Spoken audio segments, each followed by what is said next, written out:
بسم اللہ الرحمن الرحیم الحمد للہ رب العالمین الصلاة والسلام علی رسولہ محمد وعلی آلہ وصحبہ اجمعین اما بعد۔ میرے دینی و ملی بھائیوں، جامع عمار بن یاسر حی السلام جموم کے اندر جو آج جمعہ کا خطبہ ہوا ہے، اس خطبے کا مختصر ترجمہ اور مفہوم اردو زبان میں آپ کے سامنے پیش کیا جائے گا انشاءاللہ۔ میرے بھائیوں، شیخ محترم کا جو آج کا خطبہ تھا، وہ خطبہ لیبر اور مزدور کے حقوق سے متعلق تھا، اور ایسے لوگوں کے متعلق تھا جو اس ملک کے اندر غیر قانونی طریقے سے رہتے ہیں، ان کے متعلق تھا۔ میرے بھائیوں، یہ بات سننے اور دیکھنے میں آتی ہے کثرت کے ساتھ کہ بہت سارے لیبر اور مزدوروں کے حقوق مار لیے جاتے ہیں۔ اس کی مختلف شکلیں ہیں۔ بعض صاحب عمل اور کام کے جو مالک ہوتے ہیں، وہ جب مزدوروں کے ساتھ عقد کرتے ہیں، اتفاق کرتے ہیں کام پر، تو وہ کام کی پوری وضاحت نہیں کرتے ہیں۔ کام کی جو نوعیت ہوتی ہے اس کی وضاحت صحیح طریقے سے نہیں کرتے ہیں۔ پھر جب بعد میں کام شروع ہو جاتا ہے یا کام کے دوران اختلاف پیدا ہو جاتا ہے، اور اختلاف کے حل کے لیے جب کوشش کی جاتی ہے اور حل ڈھونڈا جاتا ہے، تو اس وقت جو صاحب عمل ہوتا ہے، کام کا جو مالک ہوتا ہے، وہ اپنی بات کو اور اپنے دعوے کو پرزور طریقے سے رکھتے ہیں اور وہ فیصلہ اپنے حق میں کرا لیتے ہیں، حالانکہ فیصلہ جو ہے عامل اور مزدور کے حق میں آنا چاہیے تھا۔ تو اس طرح وہ صاحب عمل جو ہے اور کام کا جو مالک ہے، وہ مزدور پر اور لیبر پر ظلم کرتے ہیں، حالانکہ وہ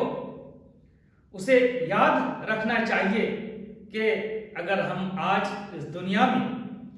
ان لوگوں پر ظلم کر لیتے ہیں،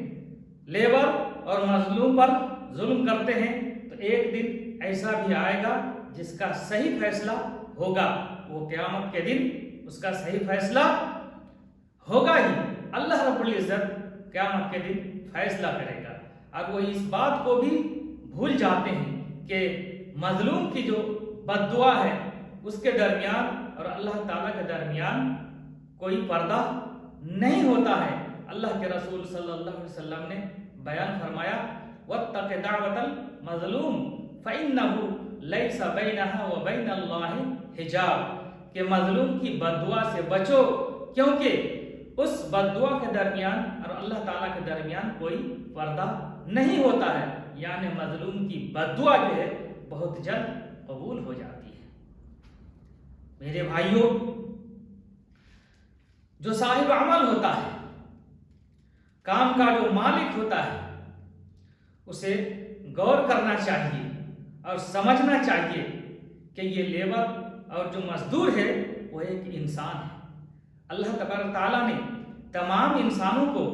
اور تمام بنی آدم کو عزت دی ہے، ان کی تکریم کی ہے۔ اللہ تعالیٰ نے بیان فرمایا، وَلَقَدْ كَرَّمْنَا بَنِي آدَمَ وَحَمَلْنَاهُمْ فِي الْبَرِّ وَالْبَحْرِ وَرَزَقْنَاهُمْ مِنَ الطَّيِّبَاتِ وَفَضَّلْنَاهُمْ عَلَى كَثِيرٍ مِّمَّنْ خَلَقْنَا تَفْضِيلًا، کہ ہم نے، اللہ رب العزت نے فرمایا، ہم نے بنی آدم کو عزت دی ہے، ان کی تکریم کی ہے، اور ہم نے ان کو سواری عطا کی ہے، خشکی میں اور سمندر بھی، اور ہم نے ان لوگوں کو بہترین اور اچھی روزیاں عطا کی ہیں، اور ہم نے ان کو یعنی بنی آدم کو اپنی بہت ساری مخلوقات پر فضیلت دی ہے۔ میرے بھائیوں، جو شخص ایسا کرتا ہے یعنی صاحب عمل اور کام کا جو مالک ہوتا ہے، اسے غور کرنا چاہیے کہ جو لیبر اور مزدور ہوتا ہے وہ مسلم ہوتا ہے۔ اگر غیر مسلم بھی ہو تو اس کے ساتھ بھی کسی طریقے سے ظلم و زیادتی کرنا جائز نہیں ہے، لیکن اگر وہ مسلم ہوتا ہے، مومن ہوتا ہے، تو اسلام اور ایمان کی بنیاد پر اس کے درمیان اور مزدور کے درمیان ایک ایمانی اور اسلامی اخوت بھی ہوتی ہے۔ اس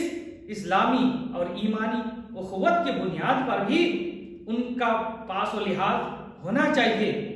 ان کی رعایت ہونی چاہیے، ان پر ظلم و زیادتی نہیں ہونی چاہیے۔ اور اللہ رب العزت نے بیان فرمایا انما المؤمنون اخوہ، کہ مومنین آپس میں بھائی بھائی ہیں۔ اسی طرح اللہ کے رسول صلی اللہ علیہ وسلم نے بھی بیان فرمایا المسلم اخو المسلم، مسلمان آپس میں بھائی بھائی ہیں، اس لیے اس کا بھی خیال رکھنا چاہیے، اور اس کو یہ بھی سوچنا چاہیے کہ یہ لیبر اور جو مزدور ہیں ہو سکتا ہے وہ اللہ تعالی کے نزدیک ان سے بہتر ہو، چونکہ اللہ رب العزت کے نزدیک امیر اور غریب کا کوئی فرق نہیں ہوتا ہے، امیر اور جو فقراء ہیں ان کے درمیان کوئی فرق نہیں ہوتا ہے۔ اللہ رب العزت کے نزدیک سب سے بہترین وہ شخص ہے جو زیادہ متقی ہے، تقوی شعار ہے، اللہ تعالیٰ سے زیادہ خوف کھانے والا ہے، اچھا عمل کرنے والا ہے۔ اللہ تعالیٰ نے بیان فرمایا ان اکرمکم عند اللہ اتقاکم، بے شک تم میں سب سے بہتر وہ لوگ ہیں اللہ تعالیٰ کے نزدیک جو تم میں سب سے زیادہ متقی ہیں، پرہیزگار ہیں۔ میرے بھائیوں، ایسے لوگوں کو جو مزدوروں سے کام لیتے ہیں اور جو صاحب عمل ہیں، کام کے مالک ہیں، ان کو یہ بھی غور کرنا چاہیے، ان کو اس بات پر بھی دھیان دینا چاہیے کہ جو لوگ مزدور کی شکل میں، لیبر کی شکل میں ان کے یہاں آتے ہیں، وہ اپنے ملک کو، اپنے گھر والوں کو اور اپنی فیملی کو چھوڑ کر کے آتے ہیں۔ ان کا مقصد کیا ہوتا ہے؟ ان کا مقصد یہ ہوتا ہے کہ حلال روزی روٹی کمائے، وہ اپنے ہاتھ کی کمائی کھائے، اس لیے وہ اپنے بال بچوں کو، گھر بار کو اور ملک کو چھوڑ کر کے آتے ہیں اور یہاں اجنبیت کی زندگی گزارتے ہیں۔ میرے بھائیوں، اللہ کے رسول صلی اللہ علیہ وسلم نے بیان فرمایا خیر الکسب کسب ید عامل، بہترین کمائی، سب سے بہترین کمائی وہ ہے جو عامل کی، مزدور کی ہاتھ کی کمائی ہے، اذا نصح،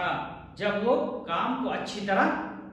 انجام دے، کام کو اگر اچھی طرح کرتا ہے اور اس طرح وہ ہاتھ کی کمائی حاصل کرتا ہے، محنت کی کمائی حاصل کرتا ہے، یہ بہت ہی اچھی کمائی ہے، عمدہ کمائی ہے۔ اسی طرح اللہ کے رسول صلی اللہ علیہ وسلم کی حدیث ہے ما اکل احد طعاما قط خیر من ان یاکل من عمل یده وان نبی اللہ داؤد کان یاکل من عمل یده، کہ کسی شخص نے کوئی ایسا کھانا کبھی نہیں کھایا جو بہتر ہو اس کے ہاتھ کی کمائی کے کھانے سے۔ اللہ کے نبی داؤد علیہ السلام بھی اپنے ہاتھ کی کمائی سے کھاتے تھے۔ تو اس طرح جب لوگ مزدور جو کمانے کے لیے آتے ہیں اور حلال کمائی کی کوشش کرتے ہیں، تو ایسی صورت میں ان لوگوں کی مدد کرنا ضروری ہے۔ ضروری ہے کہ معاملہ ان کے ساتھ اچھا سلوک کیا جائے، اچھا برتاؤ کیا جائے، ان کے حقوق کا خیال رکھا جائے اور حلال کمائی میں ان کی مدد کی جائے، ایسا ہونا چاہیے۔